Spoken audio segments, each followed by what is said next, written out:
দেখো উর্মি, সাধারণ মেয়েরা পুরুষদের থেকে যেসব বস্তু প্রত্যাশা করে আমার কাছে তা পাওয়ার সম্ভাবনা নেই। এ কথা তুমি জেনে রেখো। আমি তোমাকে যা দেব তাই সব বানানো কথার চেয়ে সত্য, ঢের বেশি মূল্যবান। গোয়েন্দা, প্রেম, ভয় সাথে আছে বাংলার ক্লাসিক্যাল গল্প। এছাড়াও নানান বাংলা ও বিশ্ব সাহিত্যের গল্প নিয়ে আমার আপনার ক্লাব স্টোরি ম্যানিয়া ক্লাব, যেখানে শুধু গল্প নয়, আমরা জুড়ে থাকি সরাসরি আপনাদের সাথে। নমস্কার, আমি অভিজিৎ, আর আমার সাথে আপনারা শুনবেন রবি ঠাকুরের অনন্ত রচনা দুই বোন।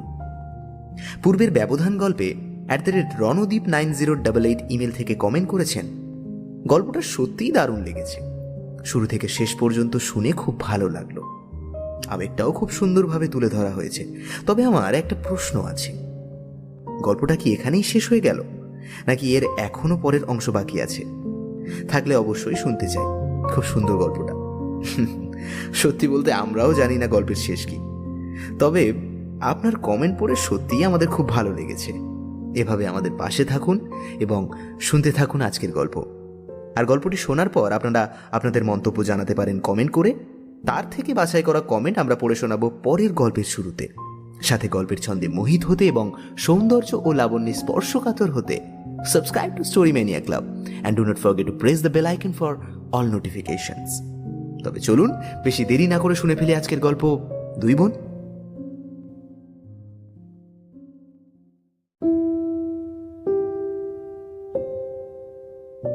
মেয়েরা দুই জাতের, কোনো কোনো পণ্ডিতের কাছে এমন কথা শুনেছি।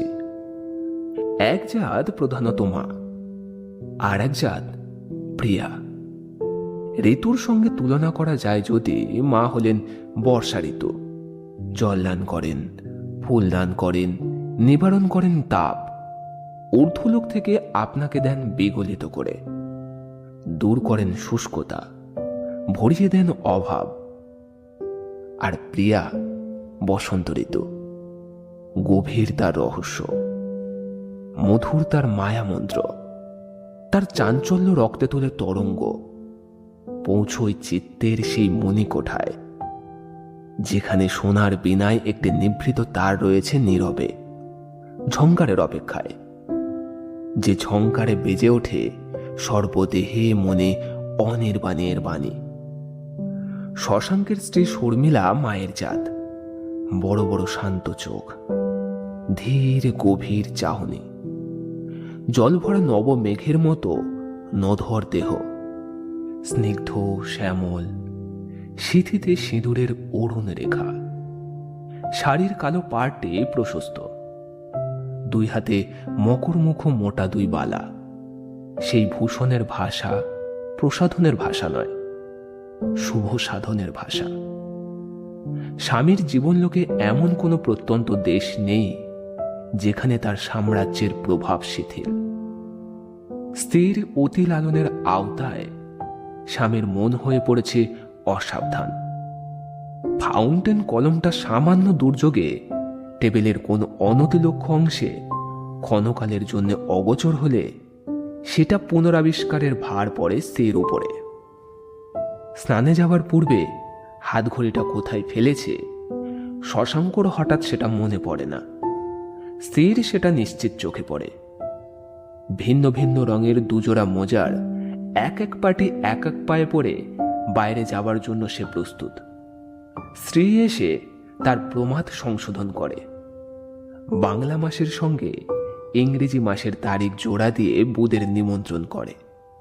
তারপরে অকালে অপ্রত্যাশিত অতিথি সমাগমের আকস্মিক দায় পড়ে স্ত্রীর উপর। শশাঙ্ক নিশ্চয়ই জানে দিনযাত্রায় কোথাও ত্রুটি ঘটলেই স্ত্রীর হাতে তার সংস্কার হবেই, তাই ত্রুটি ঘটানোই তার স্বভাব হয়ে পড়েছে। স্ত্রী সস্নেহে তিরস্কার করে বলে, আর পারিনি, তোমার কি কিছুতেই শিক্ষা হবে না? যদি শিক্ষাই হতো তবে শর্মিলার দিনগুলি হতো অনাবাদী ফসলের জমির মতো। শশাঙ্ক হয়তো বন্ধু মহলে নিমন্ত্রণে গেছে। রাত 11টা হলো, দুপুর হলো, ব্রিজ খেলা চলছে। হঠাৎ বন্ধুরা হেসে উঠল। ওহে তোমার সমঞ্জারের পেয়াদা, সময় তোমার আসন্ন। সেই পরিচিত মহেশ চাকর, পাকা গোঁফ, কাঁচা মাথার চুল, গায়ে মেজেরাই পড়া, কাঁধে রঙিন ঝাড়ন আর বগলে বাঁশের লাঠি। মা ঠাকুরন খবর নিতে পাল্টেছেন, বাবু কি এখানে আসেন? মা ঠাকুরনে কিন্তু খুব ভয়, বাবুর যদি পাছে ফেরবার পথে কোনো দুর্যোগ ঘটে, মা ঠাকুরন কিন্তু সঙ্গে আবার লণ্ঠন পাইতেছেন। শশাঙ্ক বিরক্ত হয়ে তাস ফেলে উঠে পড়ে। বন্ধুরা বলে, আহারে, একা অরক্ষিত পুরুষ মানুষ। বাড়ি ফিরে এসে শশাঙ্ক স্ত্রীর সঙ্গে যে আলাপ করে সেটা না স্নিগ্ধ ভাষায় আর না শান্ত ভঙ্গিতে। শর্মিলা চুপচাপ ভৎসনা মেনে নেয়। কি করবে, পারে না থাকতে। যত প্রকার অসম্ভব বিপত্তি ওর অনুপস্থিতির অপেক্ষায় স্বামীর পথে ষড়যন্ত্র করে, এই আশঙ্কা ও কিছুতেই মন থেকে তাড়াতে পারে না। বাইরে লোক এসেছে, হয়তো কাজের কথায়। ক্ষণে ক্ষণে অন্তপুর থেকে ছোট ছোট চিরকুট আসে। মনে আছে কাল তোমার অসুখ করেছিল? আজ সকাল সকাল খেতে এসো। রাগ করে শশাঙ্ক, আবার হারও মানে। বড় দুঃখ করে একবার স্ত্রীকে বলেছিল, দোহাই তোমার, চক্রবর্তী বাড়ির গিন্নির মতো একটা ঠাকুর দেবতা আশ্রয় করো। তোমার মনোযোগ আমার একার পক্ষে অনেক বেশি। দেবতার সঙ্গে সেটা ভাগাভাগি করে নিতে পারলে দেখবে সহজ হবে। যতই বাড়াবাড়ি করো দেবতা আপত্তি করবেন না, কিন্তু মানুষ যে দুর্বল। শর্মিলা বললে, হায় হায়, একবার কাকাবাবুর সঙ্গে যখন হরিদ্বার গিয়েছিলুম, মনে আছে তোমার অবস্থা? অবস্থাটা যে অত্যন্ত শোচনীয় হয়েছিল এ কথা শশাঙ্কই প্রচুর অলংকার দিয়ে একদা স্ত্রীকে ব্যাখ্যা করেছে। জানত এই উক্তিতে শর্মিলা যেমন অনুতপ্ত তেমনি আনন্দিত হবে।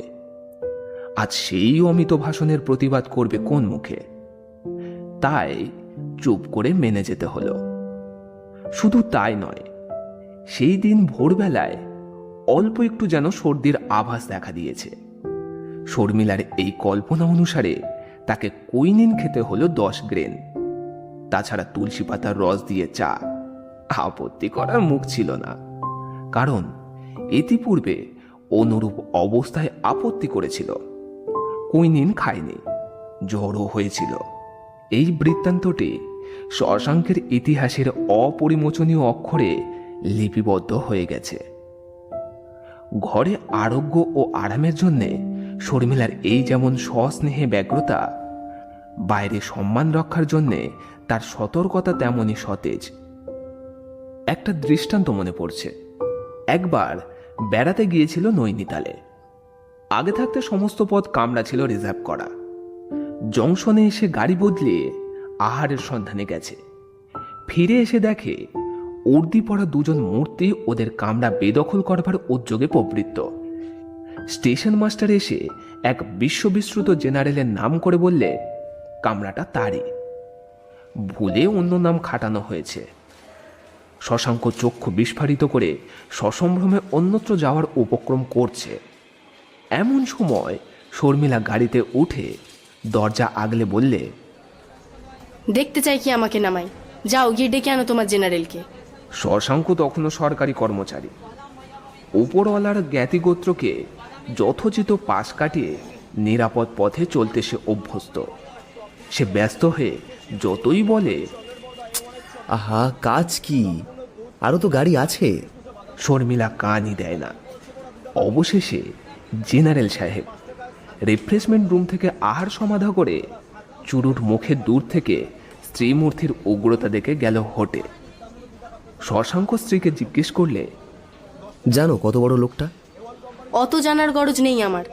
যে গাড়িটা আমাদের, সে গাড়িতে ও তোমার চেয়ে বড় নয়। যদি অপমান করতো? তুমি আছো কি করতে? শশাঙ্ক শিবপুরে পাশ করা ইঞ্জিনিয়ার। ঘরের জীবনযাত্রায় শশাঙ্কের যতই ঢিলেমি থাক, চাকরির কাজে সে পাকা। প্রধান কারণ, কর্মস্থানে যে তুঙ্গি গ্রহের নির্মম দৃষ্টি, সে হচ্ছে যাকে চলতি ভাষায় বলে বড় সাহেব। স্ত্রী গ্রহ সে নয়।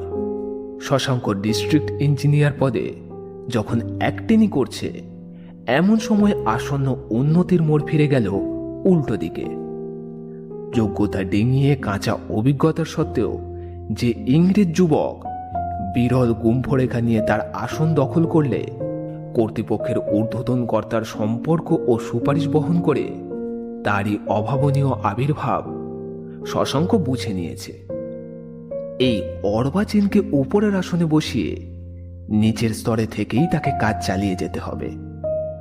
কর্তৃপক্ষ পিঠে চাপড় মেরে বললে, ভেরি সরি মজুমদার, তোমাকে যত শীঘ্র পারি একটা উপযুক্ত স্থান আমি জুটিয়েই দেব। এরা দুজনেই ফ্রেশম্যান লজের অন্তর্ভুক্ত। তবু আশ্বাস ও সান্ত্বনার সত্ত্বেও সমস্ত ব্যাপারটা মজুমদারের পক্ষে অত্যন্ত বিষাদ হয়ে উঠল। ঘরে এসে ছোটখাটো বিষয়ে খিটখিট শুরু করে দিল। হঠাৎ চোখে পড়ল তার আপিস ঘরের কোণে ঝুল। হঠাৎ মনে হলো চৌকির উপরে যে সবুজ রঙের ঢাকাটা আছে, সে রংটা ও দু চোখে দেখতে পারে না। বেহারা বারান্দা ঝাড় দিচ্ছিল, ধুলো উঠছে বলে তাকে দিল এক প্রকাণ্ড ধমক। অনির্বার্য ধুলো রোজই ওড়ে, কিন্তু ধমকটা সদ্য নতুন। অসম্মানের খবরটা স্ত্রীকে জানালে না। ভাবলে যদি কানে ওঠে তাহলে চাকরির জ্বালাটাতে আরো একটি গ্রন্থি পাকিয়ে তুলবে। হয়তোবা স্বয়ং কর্তৃপক্ষের সঙ্গে ঝগড়া করে আসবে অমধুর ভাষায়। বিশেষত ওই ডোনাল্ডসনের উপর তার রাগ আছে। একবার সে সার্কিট হাউসের বাগানে বাঁদরের উৎপাত দমন করতে গিয়ে ছড়রাগুলিতে শশাঙ্কর সোলার টুপি ফুটো করে দিয়েছে। বিপদ ঘটেনি, কিন্তু ঘটতে তো পারত। লোকে বলে দোষ শশাঙ্করই। শুনে তার রাগ আরো বেড়ে ওঠে ডোনাল্ডসনের উপরে। সকলের চেয়ে রাগের কারণটা এই, বাঁদরকে লক্ষ্য করা গুলি শশাঙ্কের উপর পড়াতে শত্রুপক্ষ এই দুটো ব্যাপারের সমীকরণ করে উচ্চহাস্য করেছে। শশাঙ্কের পদ লাঘবের খবরটা শশাঙ্কের স্ত্রী স্বয়ং আবিষ্কার করলেন। স্বামীর রকম দেখেই বুঝেছিল সংসারে কোনো দিক থেকে একটা কাঁটা উঁচিয়ে উঠেছে। তারপরে কারণ বের করতে বেশি একটা সময় লাগেনি। কনস্টিটিউশনাল অ্যাজিটেন্সের পথে গেল না, গেল সেলফ ডিটারমিনেশনের অভিমুখে। স্বামীকে বললে, না না আর না, তুমি বরং এখনই কাজটা ছেড়ে দাও। দিতে পারলে অপমানের জোঁকটা বুকের কাছ থেকে খসে পড়ে। কিন্তু ধান্য দৃষ্টির সামনে প্রসারিত রয়েছে বাঁধা মাইনের অন্নক্ষেত্র এবং তার পশ্চিম দিগন্তের পেনশনের অবিচলিত স্বর্ণোজ্জ্বল রেখা। শশাঙ্ক মৌলি এবছর এমএসসি ডিগ্রির সর্বোচ্চ শিখরে সদ্য অধিরূঢ়। সেই বছরেই তার শ্বশুর শুভ কর্মে বিলম্ব করেনি। শশাঙ্কের বিবাহ হয়ে গেল শর্মিলার সঙ্গে। ধনী শ্বশুরের সাহায্যে ইঞ্জিনিয়ারিং পাশ করলে। তারপরে চাকরিতে দ্রুত উন্নতির লক্ষণ দেখে রাজারামবাবু জামাতার ভাবী সচ্ছলতার ক্রমবিকাশ নির্মাণ করে আশ্বস্ত হয়েছিলেন। মেয়েটিও আজ পর্যন্ত অনুভব করেনি যে তার অবস্থান্তর ঘটেছে। শুধু যে সংসারের অনটন নেই তা নয়, বাপের বাড়ির চালচলন এখানেও বজায় আছে। তার কারণ এই পারিবারিক দৈরাজ্যে ব্যবস্থাবিধি শর্মিলার অধিকারে। ওর সন্তান হয়নি, হবার আশাও বোধ করি ছেড়েছে। স্বামীর সমস্ত উপার্জন অখণ্ডভাবে এসে পড়ে ওরই হাতে। বিশেষ প্রয়োজন ঘটলে ঘরের অন্নপূর্ণার কাছে ফিরে ভিক্ষা না মেগে শশাঙ্কের উপায় নেই। দাবি অসঙ্গত হলে নামঞ্জুর হয়, মেনে নেয় মাথা লুকিয়ে। অপর কোনো দিক থেকে নৈরাশ্যটা পূরণ হয় মধুর রসে। শশাঙ্ক বললে, চাকরি ছেড়ে দেওয়া আমার পক্ষে কিছুই না। শুধু তোমার জন্য ভাবি, কষ্ট তোমারই হবে। তার চেয়ে কষ্ট হবে যখন অন্যায়টাকে গিলতে গিয়ে তোমার গলায় বাঁধবে। কাজ তো করা চাই। ধ্রুবকে ছেড়ে অধ্রুবকে খুঁজে বেড়াবো কোনো পাড়ায়? সে পাড়া তোমার চোখে পড়ে না। তুমি যাকে ঠাট্টা করে বলো তোমার চাকরির লুচিস্থান, বেলুচিস্তান মরুপ্রদেশের ওপারে, তার বাইরের বিশ্ব ব্রহ্মাণ্ডকে তুমি গণ্যই করো না। সর্বনাশ! সে বিশ্ব ব্রহ্মাণ্ড যে মস্ত প্রকাণ্ড। রাস্তাঘাট সার্ভে করতে বেরোবে কে? অত বড় দূরবীর পায়নি কোনো বাজারে এখনো। মস্ত দূরবীন তোমাকে খুঁজতে হবে না। আমার জ্ঞাতি সম্পর্কের মথুর দাদা কলকাতার বড় কন্ট্রাক্টর, তার সঙ্গে ভাগ্যে কাজ করলে দিন চলে যাবে। ভাগটা ওজনে অসমান হবে। এ পক্ষে বাটখারার কমতি। খুঁড়িয়ে সিরিকি করতে গেলে পদমর্যাদাও থাকবে না। এ পক্ষে কোনো অংশেই কমতি নেই। তুমি জানো বাবা আমার নামে ব্যাংকে যে টাকা রেখে গেছেন সেটা সুদে বাড়ছে। শরিকের কাছে তোমাকে খাটো হতে হবে না। সে কি হয়? ও টাকা যে তোমার। বলে শশাঙ্ক উঠে পড়ল। বাইরে লোক বসে আছে। শর্মিলা স্বামীর কাপড় ধরে টেনে বসিয়ে বললে, আমিও যে তোমারই। তারপর বললে, বের করো তোমার জেব থেকে ফাউন্টেন পেন। এই নাও চিঠির কাগজ, লেখো রেজিগনেশন পত্র। সেটা ডাকে রওনা না করে আমার শান্তি নেই। আমারও শান্তি নেই বোধ হচ্ছে।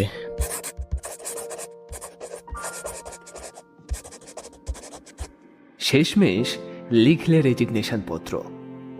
পরদিনই শর্মিলা চলে গেল কলকাতায়। উঠল গিয়ে মথুর দাদার বাড়িতে। অভিমান করে বললে, একদিনও তো বোনের খবর নাও না। মেয়ে প্রতিবন্ধী হলে বলতো, তুমিও তো নাও না। পুরুষের মাথায় সে জবাব জোগালো না। অপরাধ মেনে নিল। বললে, নিঃশ্বাস ফেলবার কি আর সময় আছে? নিজেই আছি কিনা তাই ভুলে যায়। আর তাছাড়া তোমরাও তো দূরে দূরে বেড়াও। কাগজে দেখলুম ময়ূরব না মথুরব কোথায় একটা ব্রিজ তৈরির কাজ পেয়েছ। পড়ে এত খুশি হলুম, তখনই মনে হলো যাই মথুর দাদাকে গিয়ে একটু কনগ্রাচুলেট করে আসি। একটু সবুর করো খুকি, এখনো সময় হয়নি। ব্যাপারখানা এই যে নগদ টাকা ফেলার দরকার। মারোয়ারি ধনির সঙ্গে ভাগে কাজ করার কথা। শেষকালে প্রকাশ হলো যেরকম শর্ত তাতে শ্বাসের ভাগটাই মারোয়ারির আর ছেবড়ের ভাগটাই পড়বে ওর কপালে। তাই পিছোবার চেষ্টা। শর্মিলা ব্যস্ত হয়ে উঠে বলল, ইয়ে কখনো হতে পারে না।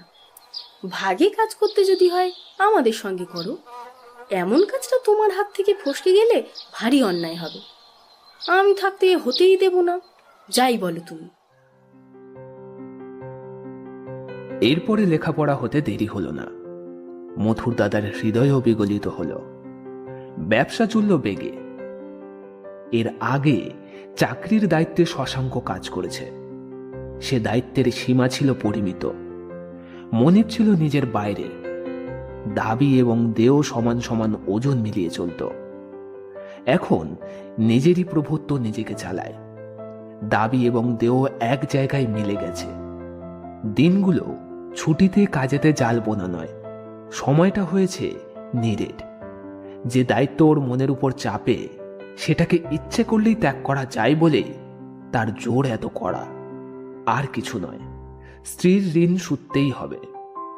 তারপরে ধীরে সুস্থে চলবার সময় পাওয়া যাবে। বাঁ হাতের কবজিতে ঘড়ি, মাথায় শোলার টুপি, আস্তিন গোটানো খাকির প্যান্ট পরা এবং চামড়ার কোমরব আটা, মোটা শুকতলাওয়ালা জুতো, চোখে রোদ বাঁচানোর রঙিন চশমা। শশাঙ্ক উঠে পড়ে লেগে কাজ করে। স্ত্রীর ঋণ যখন শোধ হবার কিনারায় এলো তখন স্টিমের দম কমায় না। মনটা তখন উঠেছে গরম হয়ে। ইতিপূর্বে সংসারের আয় ব্যয়ের ধারাটা বইতো একই খাদে, এখন হলো দুই শাখায়। একটা গেল ব্যাংকের দিকে আর একটা ঘরের দিকে। শর্মিলার বরাদ্দ পূর্বের মতোই আছে। সেখানকার দেনা পাওনার রহস্য শশাঙ্কর অগোচরে। আবার ব্যবসায়ের এই চামড়া বাঁধানো হিসেবের খাতাটা শর্মিলার পক্ষে দুর্গম দুর্গ বিশেষ।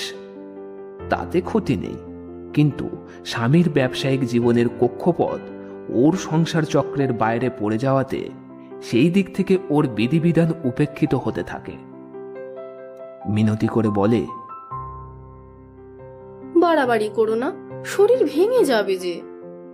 কোনো ফল হয় না। আশ্চর্য এই, শরীরও ভাঙছে না। স্বাস্থ্য নিয়ে উদ্বেগ, বিশ্রামের অভাব নিয়ে আক্ষেপ, আরামের খুঁটিনাটি নিয়ে ব্যস্ততা ইত্যাদি শ্রেণীর দাম্পত্যিক উৎকণ্ঠা সবেকে উপেক্ষা করে শশাঙ্ক সকালবেলা সেকেন্ড হ্যান্ড ফোর্ড গাড়িটা নিয়ে হাঁকিয়ে শিঙে বাজিয়ে বেরিয়ে পড়ে। বেলা 2-2:30টার সময় ঘরে ফিরে এসে বকুনি খায় এবং খাওয়া দ্রুত হাত চালিয়ে শেষ করে। একদিন ওর মোটর গাড়ির সঙ্গে কার গাড়ির ধাক্কা লাগলো। নিজে গেল বেঁচে, কিন্তু গাড়িটা হলো জখম। পাঠিয়ে দিল তাকে মেরামত করতে। শর্মিলা ব্যতিব্যস্ত হয়ে উঠল। বাষ্পাকুল কণ্ঠে বলল, গাড়ি তুমি নিজে হাঁকাতে পারবে না।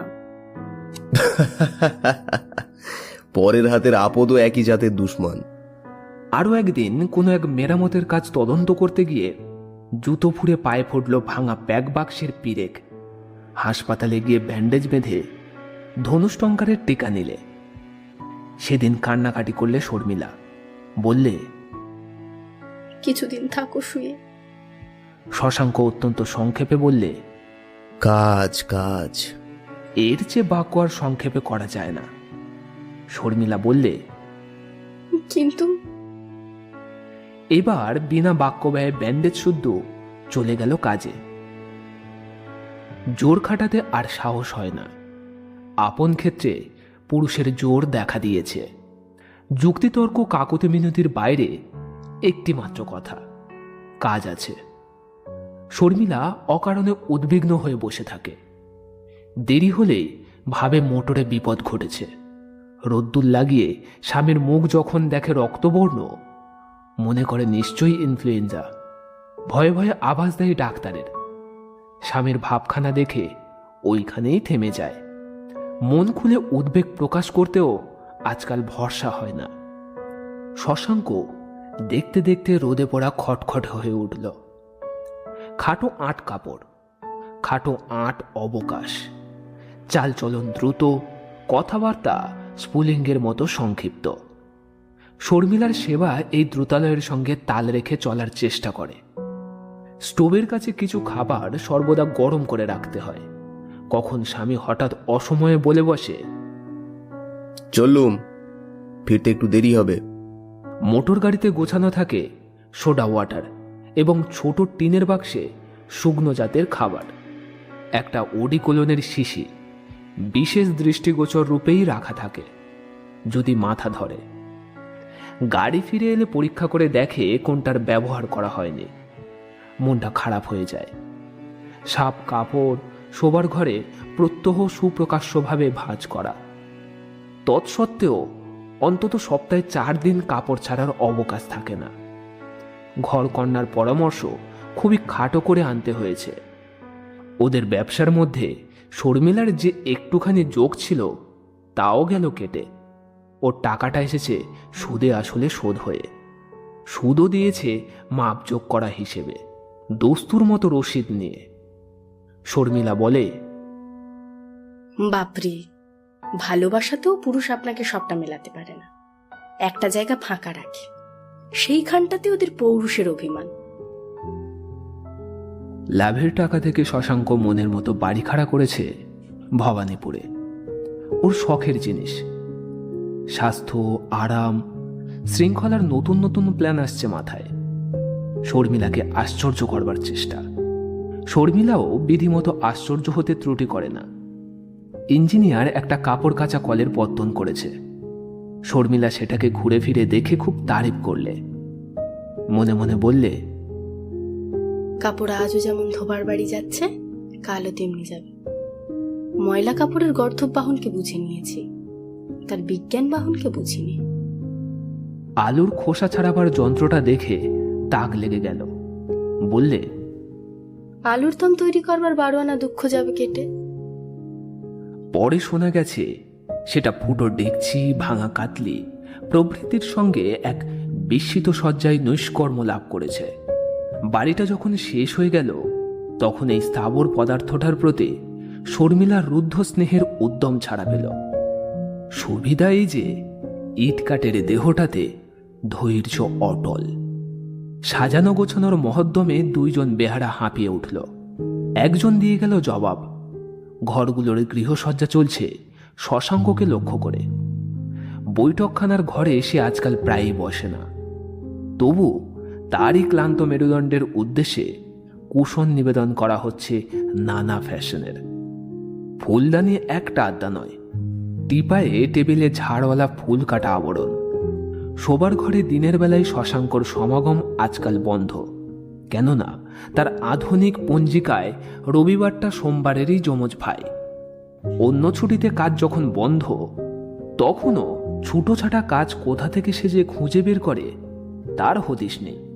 আপিস ঘরে গিয়ে প্ল্যান আঁকবার তেলা কাগজ কিংবা খাতাপত্র নিয়ে বসে, তবু সাবেক কালের নিয়ম চলছে। মোটা গদিওয়ালা সোফার সামনে প্রস্তুত থাকে পশমের চটি জোড়া, সেখানে পানের বাটায় আগেকার মতো পান সাজা থাকে। আলনায় থাকে সিল্কের পাঞ্জাবি, কোঁচানো ধুতি। আপিস ঘরটাতে হস্তক্ষেপ করতে সাহসের দরকার, তবু শশাঙ্কের অনুপস্থিতিকালে ঝাড়ন হাতে শর্মিলা সেখানে প্রবেশ করে। সেখানকার রক্ষণীয় এবং বর্জনীয় বস্তুবুজ্জের মধ্যে সজ্জা ও শৃঙ্খলার সমন্বয় সাধনে তার অধ্যাবসায় প্রতিহত। শর্মিলা সেবা করছে, কিন্তু আজকাল সেই সেবার অনেকখানি অগোচরে। আগে তার যে আত্মনিবেদন ছিল, প্রত্যক্ষের কাছে এখন তার প্রয়োগটা প্রতীকে ঘর বাড়ি সাজানোয়, বাগান করায়। যে চৌকিটাতে শশাঙ্ক বসে তারই রেশমের ঢাকায়, বালিশের অড়ের ফুল কাটার কাজে, আপিসের টেবিলের কোণে রজনীগন্ধার গুচ্ছে সজ্জিত নীল স্ফটিকের ফুলদানিতে। নিজের অর্ঘ্যকে পূজার বেদির থেকে দূরে স্থাপন করতে হলো, কিন্তু অনেক দুঃখে। এই অল্প দিন আগে যে ঘা পেয়েছে তার চিহ্ন গোপনে চোখের জল ফেলতে ফেলতে মুছতে হয়েছে। সেদিন 29শে কার্তিক, শশাঙ্কের জন্মদিন, শর্মিলার জীবনে সবচেয়ে বড় পরব। যথারীতি বাবুদের নিমন্ত্রণ করা হলো। ঘরদুয়ার বিশেষ করে সাজানো হয়েছে ফুলে পাতায়। সকালে কাজ সেরে শশাঙ্ক বাড়ি ফিরে এসে বলল, এ কি ব্যাপার, পুতুলের বিয়ে নাকি? হায় রে কপাল, আজ তোমার জন্মদিন, সে কথাটাও ভুলে গেছো। যাই বলো, বিকেলে কিন্তু তুমি বেরোতে পারবে না। বিজনেস মৃত্যুদিন ছাড়া আর কোনো দিনের কাছে মাথা হেঁট করে না। আর কখনো বলবো না, আজ লোকজন নেমন্তন্ন করে ফেলেছি। দেখো শর্মিলা, তুমি আমাকে খেলনা বানিয়ে বিশ্বের লোক ডেকে খেলা করবার চেষ্টা করো না।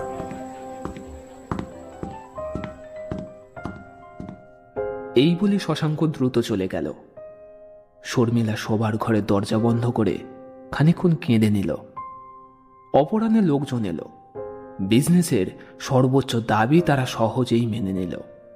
এটা যদি হতো কালিদাসের জন্মদিন, তবে শকুন্তলার তৃতীয় অঙ্ক লেখবার ওজোরটাকে সকলেই নিশ্চয়ই নিতান্ত বাজে বলে ধরে নিত। কিন্তু বিজনেস আমোদ প্রমোদ যথেষ্ট হলো। নালুবাবু থিয়েটারের নকল করে সবাইকে খুব হাসালেন। শর্মিলাও সে হাসিতে যোগ দিলে। শশাঙ্ক বিরহিত শশাঙ্কের জন্মদিন ষষ্ঠাঙ্গ প্রণিপাত করলে শশাঙ্ক অধিষ্ঠিত বিজনেসের কাছে। দুঃখ যথেষ্ট হলো, তবু শর্মিলার মন দূর থেকে প্রণিপাত করলে শশাঙ্কের এই ধাবমান কাজের রথের ধ্বজাটাকে। ওর কাছে সেই দূরধিগম্য কাজ যা কারোর খাতির করে না। স্ত্রীর মিনতিকে না, বুড়ো নিমন্ত্রণকে না, নিজের আরামকে না। এই কাজের প্রতি শ্রদ্ধা দ্বারা পুরুষ মানুষ নিজেকে শ্রদ্ধা করে। এ তার আপন শক্তির কাছে আপনাকে নিবেদন। শর্মিলা ঘরকন্যার প্রাত্যহিক কর্মধারার পারে দাঁড়িয়ে সসম্ভ্রমে চেয়ে দেখে তার পরপারে শশাঙ্কের কাজ। বহু ব্যাপক তার সত্তা। ঘরের সীমানা ছাড়িয়ে চলে যায় সে দূর দেশে, দূর সমুদ্রের পারে। জানা অজানা কত লোককে টেনে নিয়ে আসে আপন শাসন জালে। নিজের অদৃষ্টের সঙ্গে পুরুষের প্রতিদিনের সংগ্রাম। তারই বন্ধুর যাত্রাপথে মেয়েদের কোমল বাহুবন্ধন যদি বাধা ঘটাতে আসে, তবে পুরুষ তাকে নির্মম বেগে ছিন্ন করে যাবে বইকি।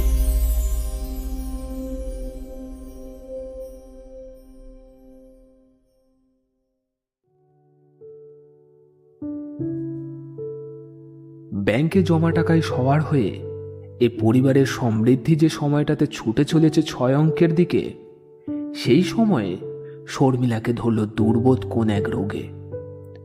ওঠবার শক্তি রইল না। এ নিয়ে কেন যে দুর্ভাবনা, সে কথাটা বিবৃত করা দরকার। রাজারামবাবু ছিলেন শর্মিলার বাপ। বরিশাল অঞ্চলে গঙ্গার মোহনার কাছে তার অনেকগুলি মস্ত জমিদারি। তাছাড়া জাহাজ তৈরির ব্যবসায়ে তার শেয়ার আছে শালিমারের ঘাটে। তার জন্ম সেকালের সীমানায়, একালের শুরুতে। কুস্তিতে, শিকারে, লাঠি খেলায় ছিলেন ওস্তাদ। পাখোয়া যে নাম ছিল প্রসিদ্ধ। Merchant of Venice, Julius Caesar, Hamlet থেকে 2-4 পাতা মুখস্থ করে বলে যেতে পারতেন।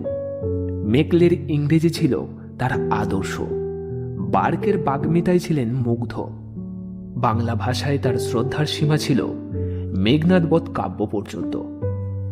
মধ্যবয়সে মদ এবং নিষিদ্ধ ভোজ্যকে আধুনিক চিত্তাকর্ষের আবশ্যক অঙ্গ বলে জানতেন।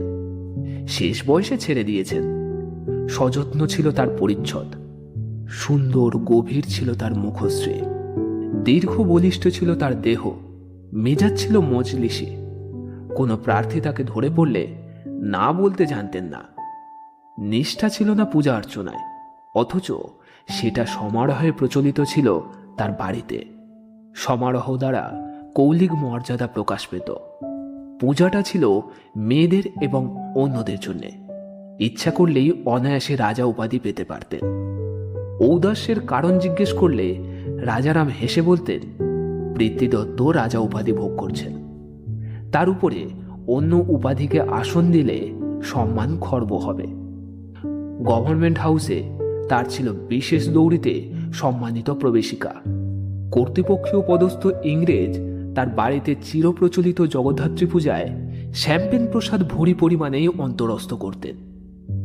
উর্মিলার বিবাহের পরে তার পত্নীহীন ঘরে ছিল বড় ছেলে হেমন্ত আর ছোট মেয়ে উর্মিমালা।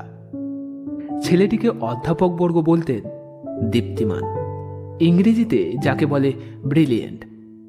চেহারা ছিল পিছন ফিরে চেয়ে দেখবার মতো। এমন বিষয় ছিল না যাতে বিদ্যা না।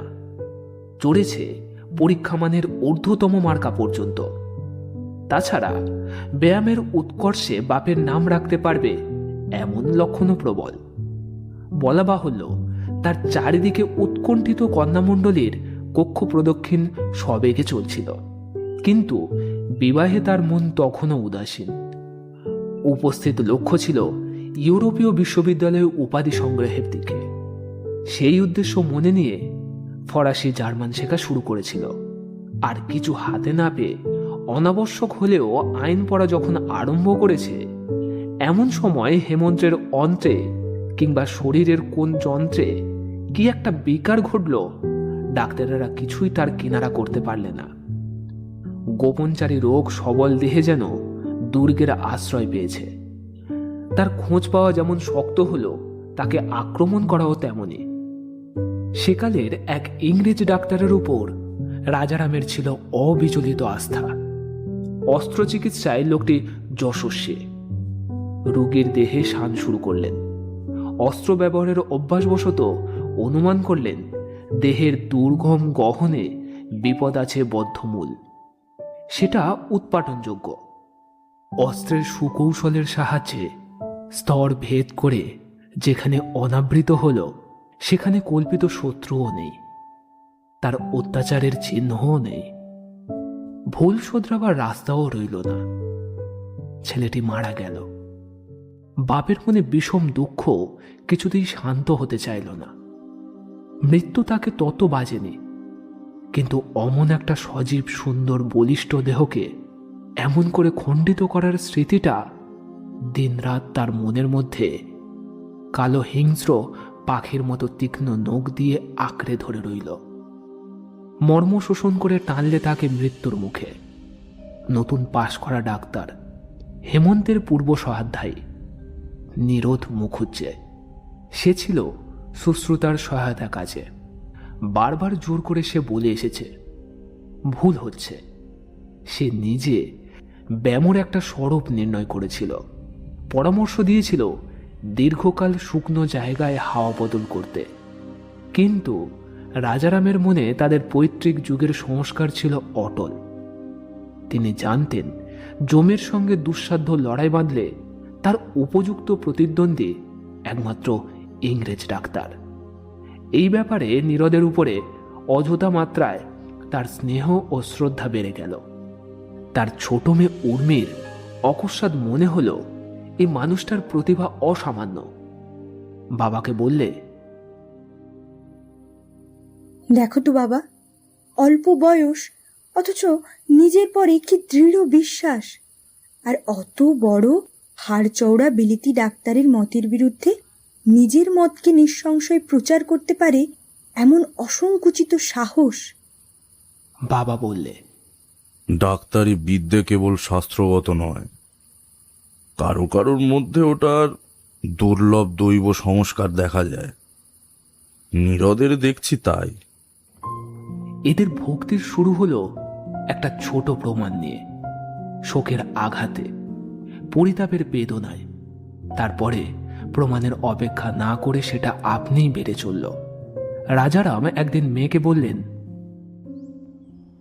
দেখ মা উর্মি, আমি যেন শুনতে পাই যে হেমন্ত কেবলই আমাকে ডাকছে, বলছে মানুষের এই রোগের দুঃখ দূর করো। তাই আমি স্থির করেছি যে তার নামে একটা হাসপাতাল প্রতিষ্ঠা করব। উর্মি তার স্বভাবসিদ্ধ উৎসাহে উৎসাহিত হয়ে বললে, খুব ভালো হবে, আমাকে পাঠিয়ে দিও জুরুপে। ডাক্তারি শিখে ফিরে এসে যেন হাসপাতালের ভার নিতে পারি। কথাটা রাজারামের হৃদয়ে গিয়ে লাগলো। বললেন, ওই হাসপাতাল হবে দেবত্র সম্পত্তি, তুই হবি তার সেবায়েত। হেমন্ত বড় দুঃখ পেয়ে গেছে রে মা, তোকে সে বড় ভালোবাসত। তোর এই পুণ্য কাজে সে পরলোকে গিয়ে শান্তি পাবে। তার রোগশয্যায় তো তুই তার দিন রাত্রি সেবা করেছিস, সেই সেবাই তোর হাতে আরো বড় হয়ে উঠবে রে মা। বনেদি ঘরের মেয়ে ডাক্তারি করবে, এটাও সৃষ্টি ছাড়া বলে বৃদ্ধের মনে হলো না। রোগের হাত থেকে মানুষকে বাঁচানো বলতে যে কতখানি বোঝায়, আজ সেটা আপন মর্মের মধ্যে বুঝছেন। তার ছেলে বাঁচেনি, কিন্তু অন্যের ছেলেরা যদি বাঁচে তাহলে যেন তার ক্ষতিপূরণ হয়, তার শোকের লাঘব হতে পারে। মেয়েকে বললেন, এখানকার ইউনিভার্সিটিতে বিজ্ঞানের শিক্ষাটা শেষ হয়ে যাক আগে, তারপরে ইউরোপে। এখন থেকে রাজারামের মনে একটা কথা ঘুরে বেড়াতে লাগলো, সে ওই নীরদ ছেলেটির কথা। একেবারে সোনার টুকরো, যত দেখছেন ততই লাগছে চমৎকার। পাশ করেছে বটে, কিন্তু পরীক্ষার তেপান্তর মাঠ পেরিয়ে গিয়ে ডাক্তারি বিদ্যের সাত সমুদ্রে দিনরাত সাঁতার কেটে বেড়াচ্ছে।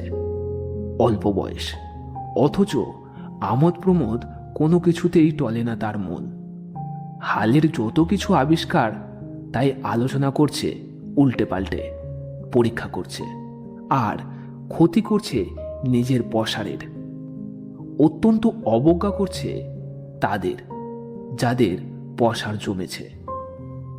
বলতো মূর্খেরা লাভ করে উন্নতি, যোগ্য ব্যক্তিরা লাভ করে গৌরব। কথাটা সংগ্রহ করেছে কোনো একটা বই থেকে। অবশেষে একদিন রাজারাম উর্মিকে বললেন, ভেবে দেখলুম রে মা, আমাদের হাসপাতালে নীরদের সঙ্গিনী হয়ে কাজ করলেই কাজটা সম্পূর্ণ হবে, আর আমিও নিশ্চিন্ত হতে পারবো। ওর মতো অমন ছেলে আমি পাবো কোথায় রে মার? নীরদ এ বাড়িতে মাঝে মাঝে চা খেয়েছে, হেমন্তর সঙ্গে তুমুল তর্ক চালিয়েছে। মনে মনে উর্মিকে নিশ্চয়ই লক্ষ্য করেছে, কিন্তু ব্যবহারে করেনি যে তার কারণ এক্ষেত্রে যথোচিত ব্যবহারটাই ওর স্বভাবে নেই। ও ও আলোচনা করতে পারে, আলাপ করতে জানে না। যৌবনের উত্তাপ ওর মধ্যে যদিও বা থাকে, তার আলোটা নেই। এই জন্যই যেসব যুবকের মধ্যে যৌবনটা যথেষ্ট প্রকাশমান, তাদের অবজ্ঞা করে ও আত্মপ্রসাদ লাভ করে। এই সকল কারণে উর্মির উমেদা শ্রেণীতে গণ্য করতে কেউ সাহস করেনি। অথচ সেই প্রতীয়মান নিরাসক্তি বর্তমান কারণের সঙ্গে যুক্ত হয়ে ওর পরে উর্মির শ্রদ্ধাকে সম্ভ্রমের সীমায় টেনে এনেছিল। রাজারাম যখন স্পষ্ট করেই বললেন যে যদি মেয়ের মনে কোনো দ্বিধা না থাকে তবে নীরদের সঙ্গে তার বিবাহ হলে তিনি খুশি হবেন, তখন মেয়ে ইঙ্গিতেই মাথা নাড়লে। কেবল সেই সঙ্গে জানালে এদেশের এবং বিলেতের শিক্ষার পালা সমাধা করে বিবাহ তার পরিণামে। বাবা বললেন, হ্যাঁ, সেই কথাই ভালো, কিন্তু পরস্পরের সম্মতিক্রমে সম্বন্ধটা পাকা হয়ে গেলে আর কোনো ভাবনা থাকে না। নীরদের সম্মতি পেতে দেরি হয়নি, যদিও তার ভাবে প্রকাশ পেল। উদীয়মান বৈজ্ঞানিকের পক্ষে ত্যাগ শিকার প্রায় আত্মঘাতের কাছাকাছি। বোধ করি এই দুর্যোগ কথঞ্চিত উপশমের উপায় স্বরূপে শর্ত রইল যে পড়াশোনা এবং সকল বিষয়ে নীরদ উর্মিকে পরিচালনা করবে, অর্থাৎ ভাবী পত্নী রূপে ওকে ধীরে ধীরে নিজের হাতে গড়ে তুলবে। সেটাও হবে বৈজ্ঞানিকভাবে, দৃঢ় নিয়ন্ত্রিত নিয়মে, ল্যাবরেটরির অভ্রান্ত প্রক্রিয়ার মতে। নীরদ উর্মিকে বললে, পশু পাখিরা প্রকৃতির কারখানা থেকে তৈরি জিনিস, কিন্তু মানুষ কাঁচা মাল মশলা। স্বয়ং মানুষের উপর তার ভার থাকে গড়ে তোলার। আচ্ছা, পরীক্ষা করুন, বাধা পাবেন না। তোমার মধ্যে শক্তি নানাবিধ আছে, তাদের বেঁধে তুলতে হবে তোমার জীবনের একটিমাত্র লক্ষ্যের চারিদিকে। তাহলেই তোমার জীবন অর্থ পাবে। বিক্ষিপ্তকে সংক্ষিপ্ত করতে হবে একটা অভিপ্রায়ের টানে। আর্ট হয়ে উঠবে, ডায়নামিক হবে, তবেই সেই একত্বকে বলা যেতে পারে মোরাল অর্গানিজম। উর্মি পুলকিত হয়ে ভাবলে, অনেক যুবক ওদের চায়ের টেবিলে, ওদের টেনিস কোর্টে এসেছে, কিন্তু ভাববার যোগ্য কথা তারা কখনো বলে না, আর কেউ বললে হাই তোলে।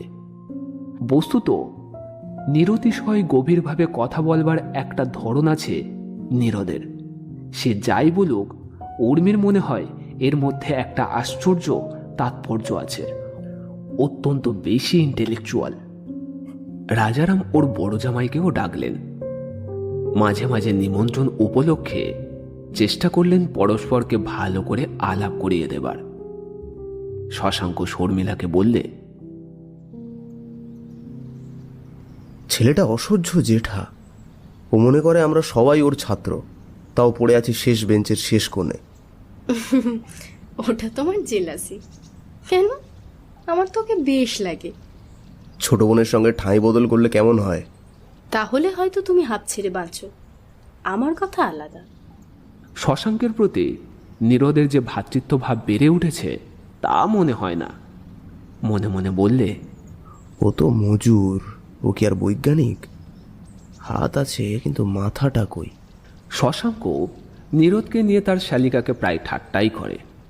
বলে, তাহলে এবার পুরানো নাম বদলাবার দিন এলো। ইংরেজি মতে? না না, বিশুদ্ধ সংস্কৃত মতে। তা নতুন নামটা শুনি। বিদ্যুৎলতা। নীরদের পছন্দ হবে। ল্যাবরেটরিতে ওই পদার্থটার সঙ্গে পরিচয় আছে, এবার ঘরে পড়বে বাঁধা। ভিতরে ভিতরে একটা খোঁচা লাগে। হায় রে, এত বড় পিকটার হাতে পড়বে এমন মেয়ে। কার হাতে পড়লে যে শশাঙ্কের রুচিতে ঠিক সন্তোষজনক বা সান্ত্বনাজনক হতে পারত তা বলা শক্ত। অল্পদিনের মধ্যে রাজারামের মৃত্যু হল। উর্মির ভাবী সত্ত্বাধিকারী নীরদনাথ একাগ্র মনে তার পরিণতি সাধনের ভার নিলে। উর্মিমালা যতটা দেখতে ভালো, তার চেয়েও তাকে দেখায় ভালো। তার চঞ্চল দেহে মনের উজ্জ্বলতা ঝলমল করে বেড়ায়। সকল বিষয়ে তার ঔৎসুক্য। সায়েন্সে যেমন তার মন, সাহিত্যেও তার চেয়ে বেশি বই কম নয়। ময়দানে ফুটবল খেলা দেখতে যেতে তার অসীম আগ্রহ। সিনেমা দেখাটাকে সে অবজ্ঞা করে না। প্রেসিডেন্সি কলেজে বিদেশ থেকে এসেছে ফিজিক্সের ব্যাখ্যাকর্তা, সেই সভাতেও সে উপস্থিত। রেডিওতে কান পাতে, হয়তো বলে ছ্যা, কিন্তু কৌতূহলও যথেষ্ট। বিয়ে করতে রাস্তা দিয়ে বর চলেছে বাজনা বাজিয়ে, ও ছুটে আসে বারান্দায়। জুওলজিক্যালে বারে বারে বেরিয়ে আসে। ভারী আমোদ লাগে, বিশেষত বাঁদরের খাঁচার সামনে দাঁড়িয়ে। বাবা যখন মাছ ধরতে যেতেন ছিপ নিয়ে, ও তার পাশে গিয়ে বসত। টেনিস খেলে, ব্যাডমিন্টন খেলায় ওস্তাদ, এসব দাদার কাছেই শিক্ষা। তন্নি সে সঞ্চারিণী লতার মতো, একটু হাওয়াতেই দুলে ওঠে। সাজসজ্জা সহজ এবং পরিপাটি। জানে কেমন করে শাড়িটাতে এখানে ওখানে অল্প একটু টানাটুনি করে ঘুরিয়ে ফিরিয়ে ঢিলে দিয়ে আট করে অঙ্গশোভা রচনা করতে হয়, অথচ তার রহস্য ভেদ করা যায় না। গান ভালো গাইতে জানে না, কিন্তু সে তার বাজায়। সেই সঙ্গীত দেখবার না শোনবার কে জানে। মনে হয় ওর দুরন্ত আঙুলগুলি কোলাহল করছে। কথা কবার বিষয়ের অভাব ঘটে না কখনো। হাসবার জন্যে সঙ্গত কারণের অপেক্ষাও করতে হয় না।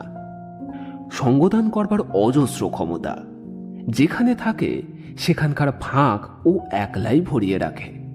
কেবল নীরদের কাছে ও হয়ে ওঠে আর এক অন্য মানুষ।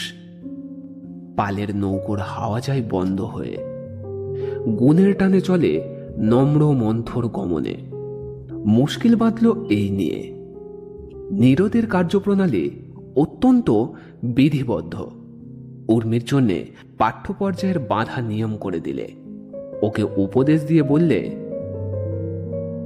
দেখো উর্মি, মনটাকে পথে চলতে চলতে কেবলই চলকিয়ে ফেলো না। পথের শেষে যখন পৌঁছবে তখন ঘোড়াটাতে বাকি থাকবে কি? তুমি প্রজাপতির মতো চঞ্চল হয়ে ঘুরে বেড়াও, কিছুই সংগ্রহ করে আনো না। হতে হবে মৌমাছির মতো, প্রত্যেক মুহূর্তের হিসেব আছে। জীবনটা তো আর বিলাসিতা নয়। নীরদ সম্প্রতি ইম্পেরিয়াল লাইব্রেরি থেকে শিক্ষাতত্ত্বর বই আনিয়ে পড়তে আরম্ভ করেছে। তাতে এরকম সব কথা আছে। ওর ভাষাটা বইয়ের ভাষা, কেননা ওর নিজের সহজ কোনো ভাষা নেই। উর্মির সন্দেহ রইল না যে সে অপরাধী। মহৎ ব্রত তার, অথচ তার থেকে কথায় কথায় মন আশেপাশে চলে যায়। নিজেকে কেবলই লাঞ্ছিত করে। সামনেই দৃষ্টান্ত রয়েছে নীরদের। কি আশ্চর্য দৃঢ়তা, কি একাগ্র লক্ষ্য, সকল প্রকার আমোদ আহ্লাদের প্রতি কি কঠোর বিরুদ্ধতা। উর্মির টেবিলের গল্প কিংবা হালকা সাহিত্যের কোনো বই যদি দেখে, তবে তখনই সেটা বাজেয়াপ্ত করে দেয়। একদিন বিকেলবেলায় উর্মির তদারক করতে এসে শুনলে সে গেছে ইংরেজি নাট্যশালায় স্যালিভ্যানের মিকাডো অপেরার বৈকালিক অভিনয় দেখবার জন্য। তার দাদা থাকতে এরকম সুযোগ প্রায় বাদ যেত না। সেদিন নীরদ তাকে যথোচিত তিরস্কার করেছিল। অত্যন্ত গম্ভীর সুরে ইংরেজি ভাষায় বলেছিল,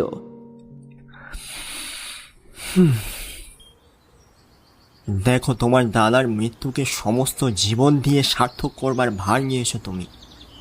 এর মধ্যে কি তুমি ভুলতে আরম্ভ করেছ? শুনে উর্মির অত্যন্ত পরিতাপ লাগলো। ভাবলে, এই মানুষটার কি অসাধারণ অন্তর্দৃষ্টি। শোকস্মৃতির প্রবলতা সত্যিই তো আমার কমে আসছে। আমি নিজেও তা বুঝতে পারিনি। ধিক ধিক নিজেকে, এত চাপল্য আমার চরিত্রে। সতর্ক হতে লাগলো। কাপড় চোপড় থেকে শোভার আভাস পর্যন্ত দূর করলে। শাড়িটা হলো মোটা, তার রং গেল সব ঘুচে। দেরাজের মধ্যে জমা থাকার সত্ত্বেও চকলেট খাওয়ার লোভটাকে দিল ছেড়ে। অবাধ্য মনটাকে খুব কষে বাঁধতে লাগলো সংকীর্ণ গণ্ডিতে। শুষ্ক কৈবর্তের খোঁটায়। দিদি তিরস্কার করে। শশাঙ্ক নীরদের উদ্দেশ্যে যেসব প্রখর বিশ্লেষণ বর্ষণ করে সেগুলোর ভাষা অভিধান বহির্ভূত, উগ্র, পরদেশীয়, একটু সুশ্রাব্য নয়। একটা জায়গায় নীরদের সঙ্গে শশাঙ্কের মেলে। শশাঙ্কের গাল দেওয়ার আবেগ যখন তীব্র হয়ে ওঠে তখন তার ভাষাটা হয় ইংরেজি। নীরদের যখন উপদেশের বিষয়টা হয় অত্যন্ত উচ্চ শ্রেণীর, ইংরেজিই হয় তার বাহন। নীরদের সবচেয়ে খারাপ লাগে যখন নিমন্ত্রণ আমন্ত্রণে উর্মি তার দিদির ওখানে যায়। শুধু যায় তা নয়, যাবার ভারী আগ্রহ। ওদের সঙ্গে উর্মির যে আত্মীয় সম্বন্ধ সেটা নীরদের সম্বন্ধকে খণ্ডিত করে। নীরদ মুখ গম্ভীর করে একদিন উর্মিকে বললে, দেখো উর্মি, কিছু মনে করো না। কি করবো বলো? তোমার সম্বন্ধে আমার একটা দায়িত্ব আছে, তাই কর্তব্য বোধে অপ্রিয় কথা বলতে হয়। আমি তোমাকে সতর্ক করে দিচ্ছি, শশাঙ্ক বাবুদের সঙ্গে সর্বদা মেলামেশা তোমার চরিত্র গঠনের পক্ষে অস্বাস্থ্যকর। আত্মীয়তার মোহে তুমি অন্ধ। আমি কিন্তু দুর্গতির সম্ভাবনা সমস্ত স্পষ্ট দেখতে পাচ্ছি।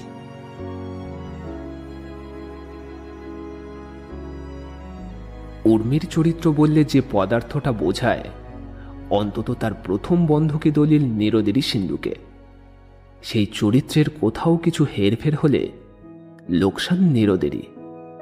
নিষেধের ফলে ভবানীপুর অঞ্চলে উর্মির গতিবিধি আজকাল নানা প্রকার ছুতোয় বিরল হয়ে এসেছে।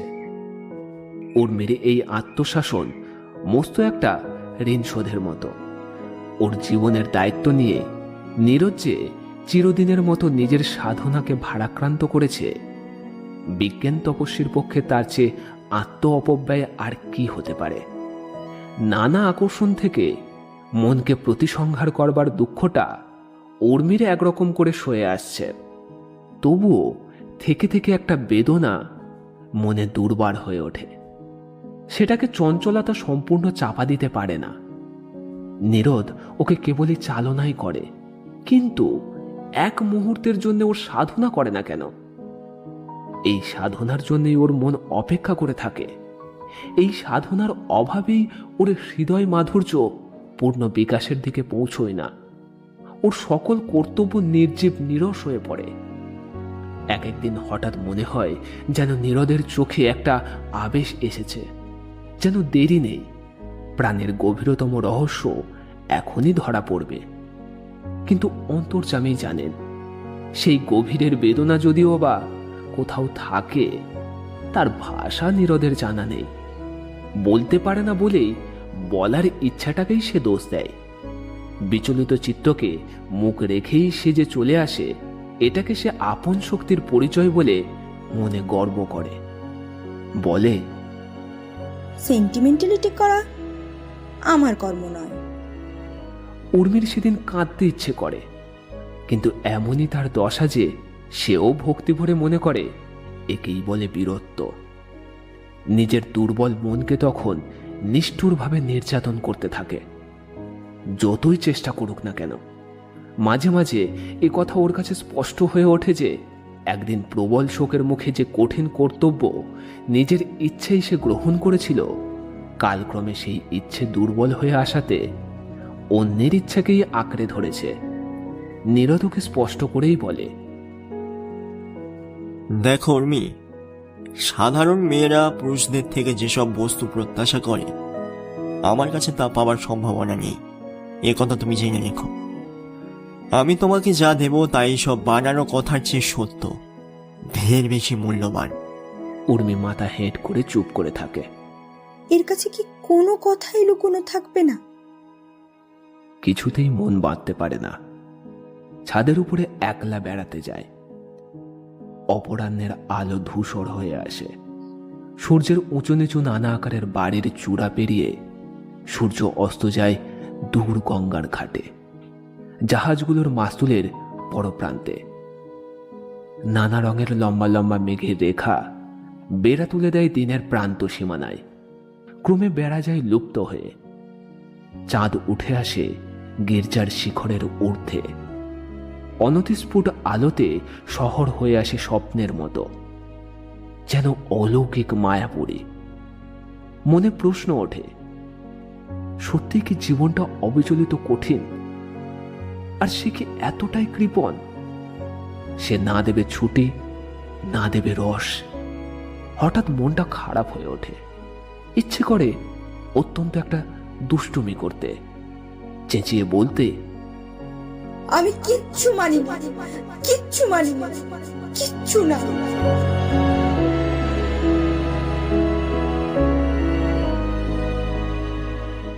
এতক্ষণ শুনছিলেন রবি ঠাকুরের রচনা দুই বোনের প্রথম পর্ব। গল্পের সাউন্ড ডিজাইনে পথিক এবং পোস্টার ডিজাইনে শুভজিৎ। এছাড়াও বিভিন্ন চরিত্রে তুহিন, পারমিতা, পথিক, রিভু, অভিজিৎ, অমৃতা এবং অঙ্কন। এখন এই পর্যন্তই। পরবর্তী পর্ব নিয়ে ফিরছি খুব শীঘ্রই। ততক্ষণ শুনতে থাকুন, শোনাতে থাকুন আমার প্রিয়, আপনার প্রিয় স্টোরি ম্যানিয়া ক্লাব। সাথে সুস্থ থাকুন এবং ভীষণ ভীষণ ভালো থাকুন। ধন্যবাদ।